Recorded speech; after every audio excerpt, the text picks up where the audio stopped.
Assalamualaikum warahmatullahi wabarakatuh. Om Swastiastu, Nama Budaya, Salam Kebajikan, dan Salam Genre. Salam.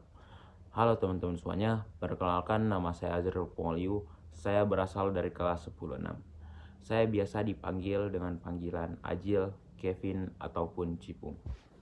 Kali ini saya akan membahas tentang bagaimana sih perkembangan radio yang ada di Indonesia. Nah, teman-teman, sebelumnya kalian udah tahu nggak sih apa itu radio? Nah, radio adalah salah satu jenis media massa satu arah yang berperan untuk menyampaikan pesan kepada masyarakat dengan jangkauan yang luas. Radio telah menjalani proses perkembangan yang cukup lama sebelum menjadi media komunikasi massa seperti yang kalian kenal pada saat ini.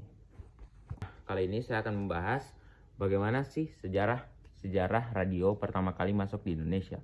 Nah, sejarah radio di Indonesia bermula pada awal abad ke-20 ketika Belanda memperkenalkan teknologi radio di Hindia Belanda.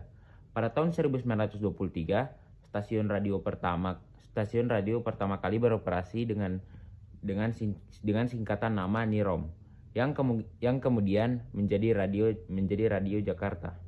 Radio Republik Indonesia sebenarnya bukanlah stasiun radio pertama di Indonesia. Adapun stasiun radio terawal yang mulai bersiaran di daerah yang saat itu dikenal sebagai Hindia Belanda adalah Batavisch Radio Vereniging atau disingkat dengan BRV, yaitu pada tanggal 16 Juni tahun 1925.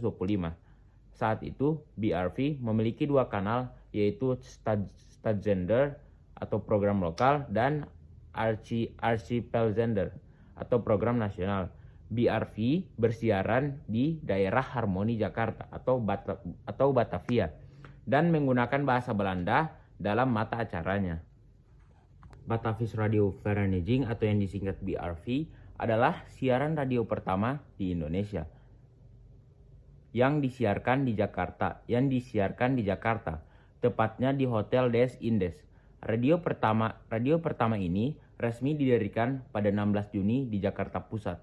Suatu deklarasi yang terkenal dengan sebutan Piagam 11 September 1945 yang berisi 3 butir komitmen tugas dan fungsi RRI yang kemudian dikenal dengan Tri Prasetya RRI. Rencana pengambilan stasiun radio tersebut kemudian berjalan dengan baik, kecuali di Surabaya, di mana baru berhasil dilakukan per 29 September tahun 1945, dan di Surakarta. Penyerahan berlangsung pada 1 Oktober 1945.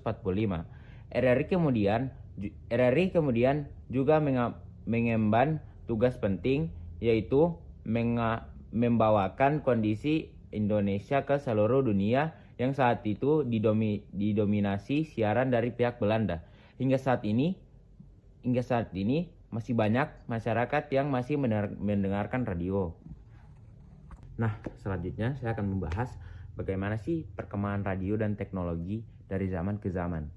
Nah, berkembangnya zaman dan teknologi dapat kita lihat dari radio. Dahulunya orang-orang sangat mengandalkan radio untuk mendengarkan berita atau hanya sekedar mendengarkan lagu. Namun, sekarang orang-orang lebih mencari beri lewat sosial media seperti X, Instagram, TikTok, dan Facebook. Sementara itu, mendengarkan lagu sekarang mereka sudah beralih ke aplikasi-aplikasi khusus pemutar lagu di handphone mereka, yang contohnya Spotify, Joox, dan lain-lain.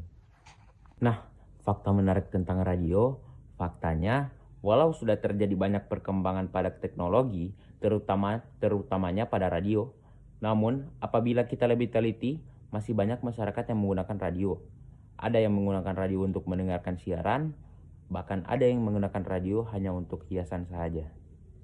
Nah, mungkin itu saja yang dapat saya presentasikan kali ini. Mohon maaf apabila banyak salah. Saya Azrul Pongoliu pamit undur diri. Ciao.